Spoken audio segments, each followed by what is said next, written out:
hata kama utapinga hiyo bill itapita. You don't have the numbers. From where I stand, I think now lying has become the nature and basically a problem with President William Ruto that we cannot get rid of it. He has to stay with it until actually leaves the presidency, probably and beyond within his life at home. Why am I saying this? One of the people in this country who actually really sacrificed themselves to ensure that they have defended President William Ruto, it is Rigathi Gachagua. Let me take you first, before even the election. When the government needed, or when William Ruto needed someone to ensure that there's no other party that's been developed in the mountain region to counter UDA, Rigathi Gachagua was there to stop. Actually, he countered Moses Kuria, he countered Tujibebe party, he countered the Jubilee party itself to ensure at least there's one party that is going to dominate within the mountain region. If you remember, actually at some point even fought Jubilee party.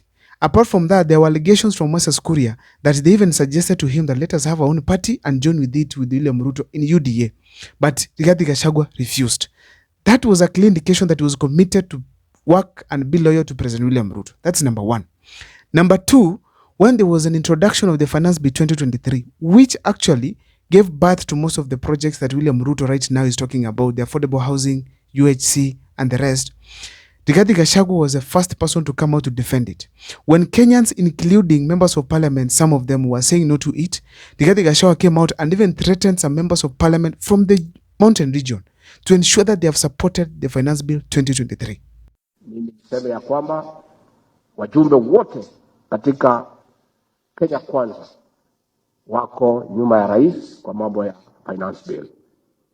Ile mtu napinga ni ile mzee ya kitendawili. Ile mzee ya kuvaa sufuria kwa kichwa. Sasa huyo ndio anapinga. Na yeye anapinga kila kitu. Wetu wote wako sawa. Na katika hapa mlima ni 100 kwa 100.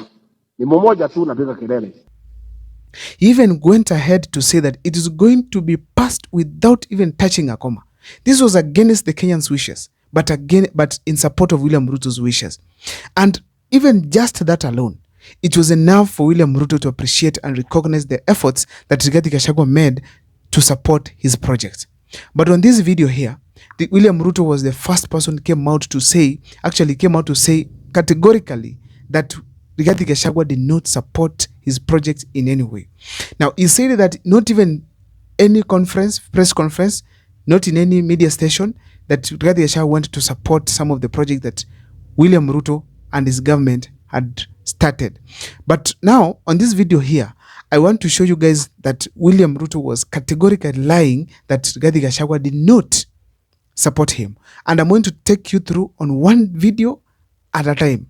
One issue, and the ones that I'm going to handle here is the issue to do with the roads, electricity, UHC, and of course, affordable housing. But before I take you through, please, if this is the first time you're watching my videos, kindly make sure that you subscribe, like, and comment, because that is the best support you can always give this channel.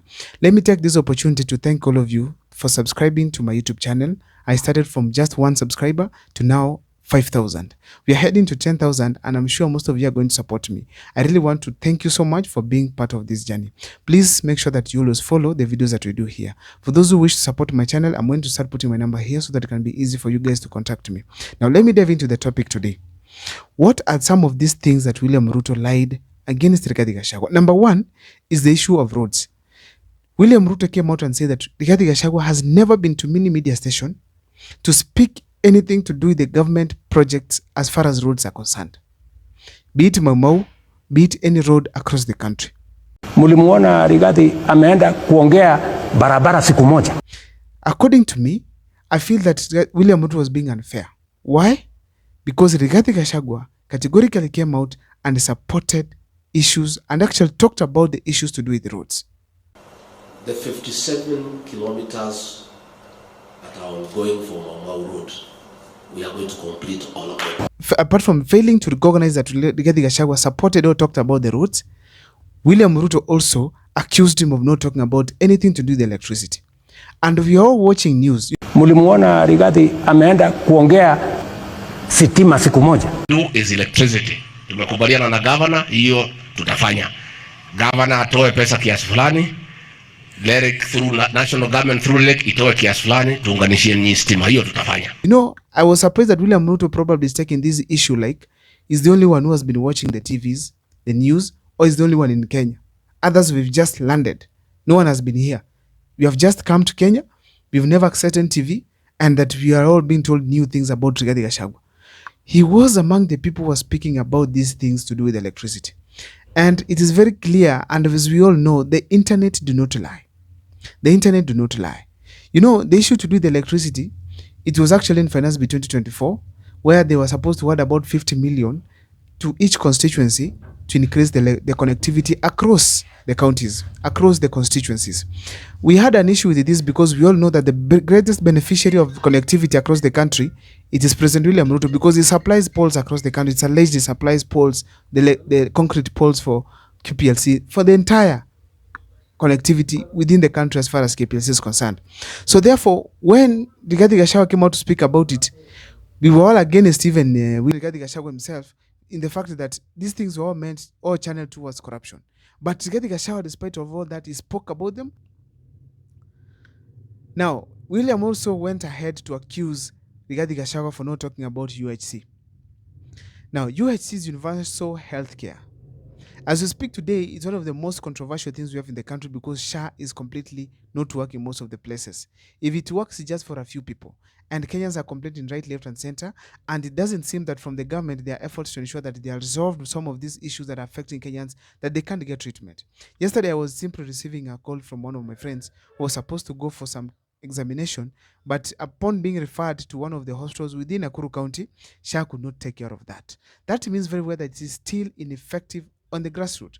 But nevertheless, the point is that did Rigathi Gachagua talk about it? He did, and actually did it categorically, not once, not twice. But on this occasion here, I'm going to show you one occasion in which he categorically talked about this aspect to do with SHA, and actually in general, the universal health coverage. Mulimuona Rigathi ameenda kuongea program ya UHC one day. Deputy President Rigathi Gachagua is tonight reaffirming the government's commitment to actualizing universal health coverage across the country. Gachagua revealed that about 18 billion shillings have been set aside to ensure the program is successfully rolled out.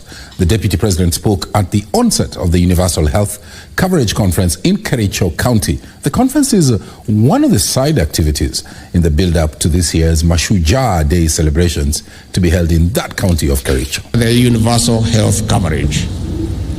In this regard, we have allocated 141.2 billion Kenya shillings to the Ministry of Health, with at least 18.4 billion shillings going into the universal health coverage. Gachagua said that without accessible and affordable healthcare in the country, the realization of the universal healthcare shall remain a pipe dream. The community health promoters who have been engaged for this assignment, you are our heroes. This is Mashujaa. Ladies and gentlemen, that is Rigathi Gachagua speaking. How can the president literally deny that? How can literally the president deny that? Now, he also went ahead to talk about affordable housing. He said that Rigathi Gachagua has never talked about affordable housing anywhere in the media, not even in just a press conference, not even in just any place, any public function that he spoke about it. Now, Rigathi Gachagua spoke about it. And if there's one project that Rigathi Gachagua spoke about it more, it's the issue to do with affordable housing.